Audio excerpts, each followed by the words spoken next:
Hello everyone, आप सब कैसे हैं। मैं उम्मीद करता हूं कि बहुत अच्छे होंगे और अपनी पढ़ाई को बहुत अच्छे से कर रहे होंगे। मैं आकाश कुमार बढ़ाना आईसीटी वर्चुअल क्लासरूम में आपका बहुत बहुत स्वागत करता हूं मेरे प्यारे बच्चों। जैसे आपको पता है मेरे प्यारे बच्चों, बेसिकली हमारी आपका 9th क्लास है और कल हम 9th क्लास के अंतर्गत जो था अपोहा तंत्र को देख रहे थे। और इसी अपोहा तंत्र के अंतर्गत मेरे प्यारे बच्चों, जैसा आपको पता है कि अपोहा तंत्र में बेसिकली हमने चीजें क्लियर किया कि कहाँ पर आपके हिमालय रिवर हैं, कहाँ पर आपका प्रायशून्य जो इंडिया है, प्रायद्वीपीय की भारत की जो नदियां हैं उनको हमने देख लिया। मध्य भाग, विभाग, उनकी सहायक नदियां, डेरिवेटिव सबको हम लोग आपका देख चुके हैं। ब्रह्मपुत्र नदियों को हम लोग देख चुके हैं, बांग्लादेश तक हमने बात करी। प्रायद्वीपीय नदियां इत्यादि चीजों पर हमने बहुत सारी चीजों पर गौर करने, उनको जानने का, उनको देखने का हमने प्रयास किया।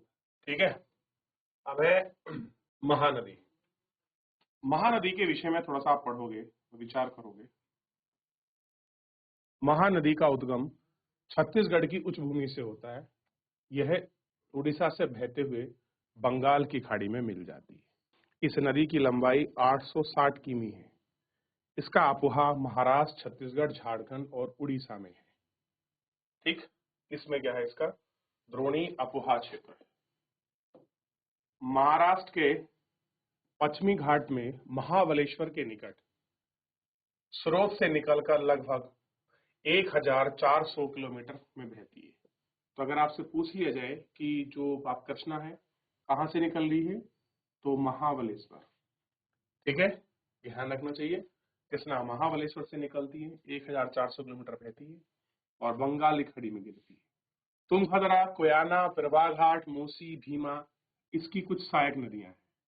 इनमें द्रोणी महाराष्ट्र, कर्नाटक, आंध्र प्रदेश में फैली है। ठीक, अगला है कावेरी नदी। कावेरी नदी पश्चिमी घाट के ब्रह्मगिरी श्रृंखला से निकलती है। कैसी है?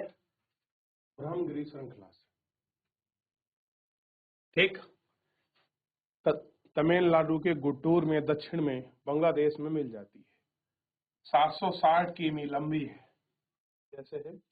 760 किमी लंबी है। इसकी प्रमुख सहायक नदी अमरावती, भवानी, हेमावती, कंबनी है। द्रोणी तमिलनाडु, केरल, कर्नाटक में आपका विस्तृत है। ठीक, तो उसका द्रोणी क्षेत्र मतलब जहां जहां से वो बह रही है।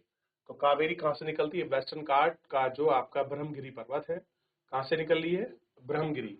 और ब्रह्मगिरी में क्या है, जो आपके तमिलनाडु का जगह है उसमें प्रॉपर दिखाया गया है। और ये कौन सी घाट है? ठीक, तो उस क्षेत्र में बहती हुई, तो वेस्टर्न घाट से निकलती है, ये आपको क्लियर होना चाहिए। 760 किलोमीटर लंबी है, काफी लंबी है लेकिन छोटी है औरों के रूप में, लेकिन अपना महत्व रखती है। अमरावती है और हेमावती है, कंबनी है, अभी इसकी कुछ हेल्पफुल है। और कहाँ से बहती है? तमिलनाडु। बेसिक ओरिजिन कर्नाटक से है, तमिलनाडु और आपका केरल।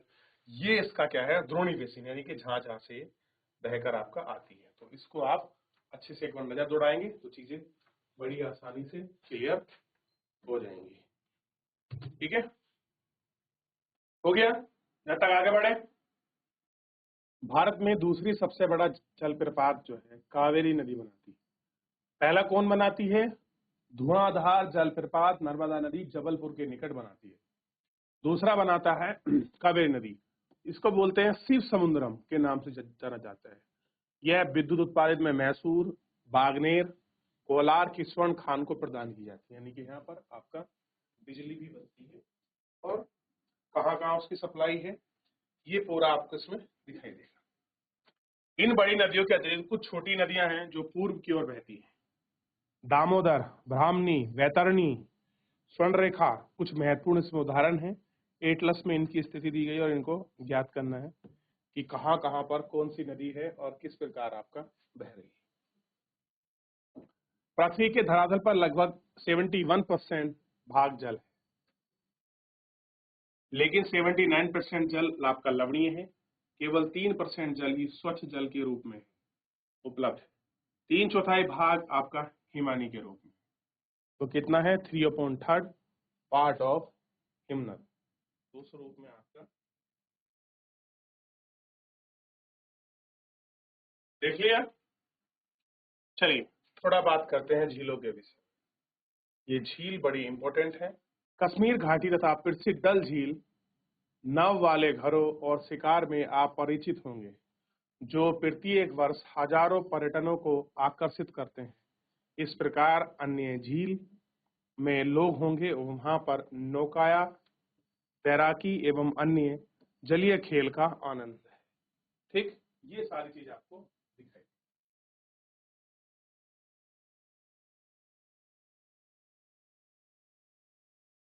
देख लिया।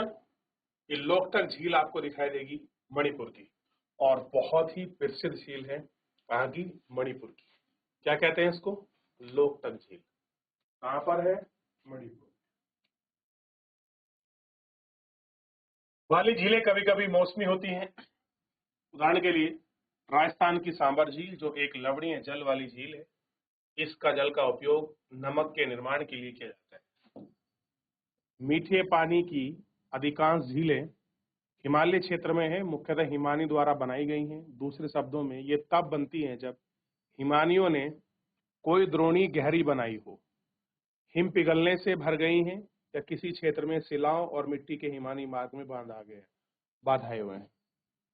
इसके विपरीत जम्मू और कश्मीर में वुलर झील भूगर्भीय, यानी कि जो प्लेट टेक्टोनिक्स के उससे बनती है। जब प्लेटों में हलचल होता है तो कुछ ऊपर नीचे चली जाती है, उसकी वजह से भी आपकी झील बनती है। तो ये हमें उसके रूप में दिखाया गया। ठीक है। प्राकृतिक झील है डल झील, भीमताल, नैनीताल, लोकतक, बालापानी। ये महत्वपूर्ण, इसमें कुछ आपकी झीलें हमको दिखाई देंगी। इसके अतिरिक्त महत्वपूर्ण जल विद्युत उत्पादन के लिए भी बांध बने हैं और इसके झील का निर्माण हो जाता है, जैसे गुरु गोविंद सागर। ठीक, ये कहाँ है? ये आपका भाखड़ा नांगल बांध पर बना हुआ है। एक आपका क्या है? मैन मेड है। तो एक बार इसको देखिए, कहाँ पर झील है, मीठे पानी की झील का महत्व क्या है। इस प्रकार से आप उनको द्रोणी रूप में देखते हैं।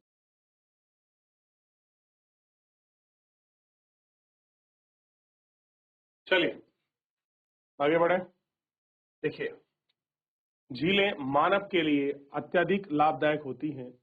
झील नदी के बहाव में सुचारू बनाने में सहायक होती हैं। कैसी होती हैं? सुचारू बनाने में आपका सहायक होती हैं। अत्यधिक वर्षा के समय बाढ़ को रोकती हैं। सूखे के मौसम में पानी के बहाव को संतुलित करने में सहायक होती हैं। झीलों का प्रयोग जल विद्युत उत्पादन करने के लिए किया जाता है। आसपास के क्षेत्रों में जलवायु को सामान्यतः बनाती है, संतुलित रखती है। झीलों को प्राकृतिक सुंदरता और पर्यटन को बढ़ावा देती है। हमें मनोरंजन प्रदान करती है। क्या करती है? हमें आपका मनोरंजन प्रदान।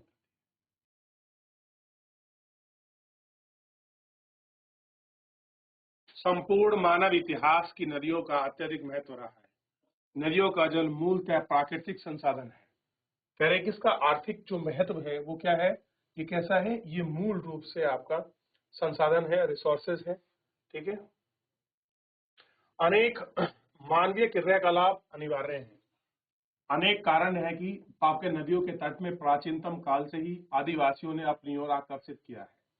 ये गांव अब बड़े शहरों में परिवर्तित हो चुके हैं। अपने राज्य में शहरों की एक सूची तैयार कीजिए और इनके किनारे पर स्थित है। भारत जैसे देश के लिए, जहां की अधिकांश जनसंख्या जीवित के लिए कृषि पर निर्भर है, वहां सिंचाई, नौसंचालन, विद्युत निर्माण नदियों में आपका क्या रखती है? अत्यधिक आपका महत्व रखती है। ये सारे महत्वपूर्ण हैं और इन्हीं महत्वता की वजह से ये सारी चीजें देखी जाती हैं। देश में नदी सफाई कार्यक्रम 1985 में गंगा एक्शन प्लान के साथ प्रारंभ हुआ। वर्ष 1995 में राष्ट्रीय नदी संरक्षण योजना के तहत नदी जोड़ो परियोजना में गंगा का विस्तार किया गया। नदी जल के प्रमुख स्रोत हैं। एनसीपीआई का उद्देश्य नदियों को जल को प्रदूषित कम करने, उनकी गुणवत्ता को सुधार करना है। कैसे है? उनकी जल, उनकी गुणवत्ता, उन सबको आपका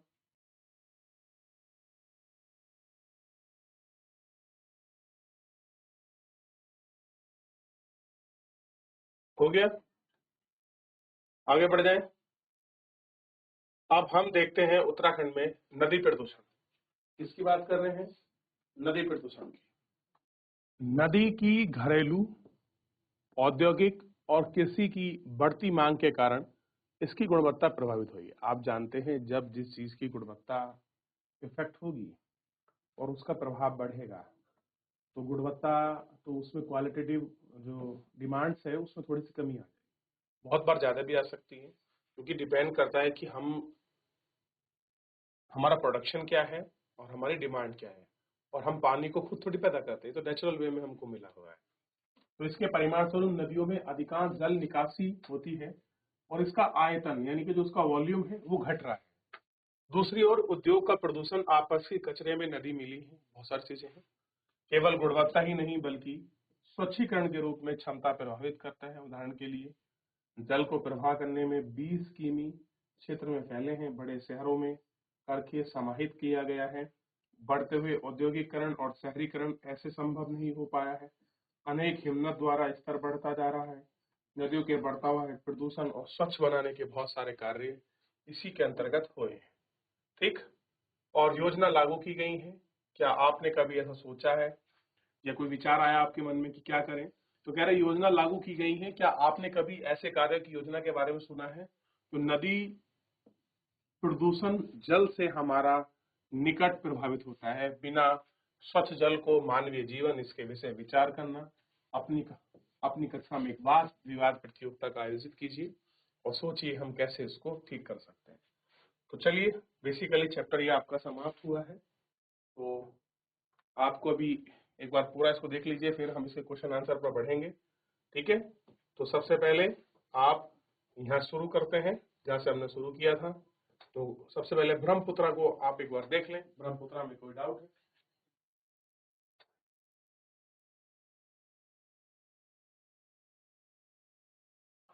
चलिए बढ़ जाए।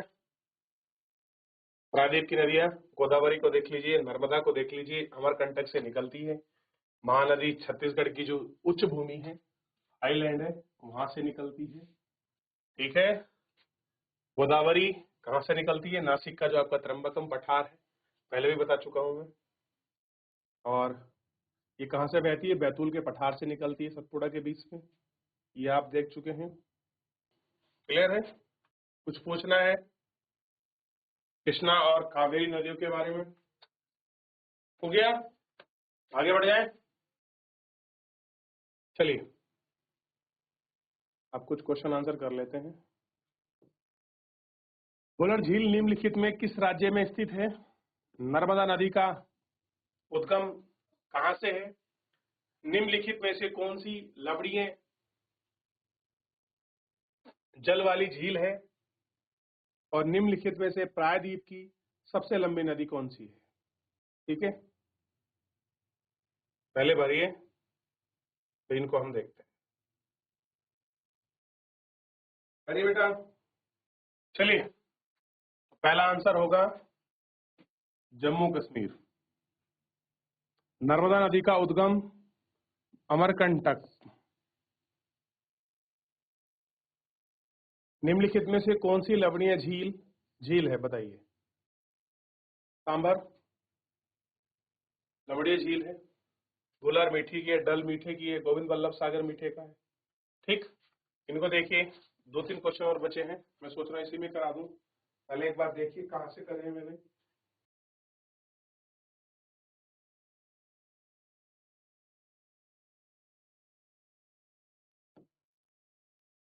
निम्नलिखित में से कौन सी नदी प्रायद्वीप की सबसे बड़ी नदी है? निम्नलिखित में से कौन सी नदी भ्रंश घाटी से होकर बहती है? तो एक ही नदी बहती है, बताइए।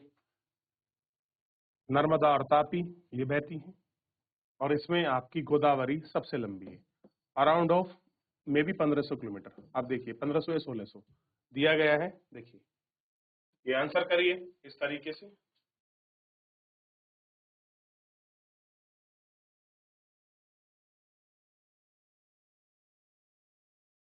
देख लिया? चलिए, तो मेरे प्यारे बच्चों, एक बार घर जाकर इसको अच्छे से देख लीजिए।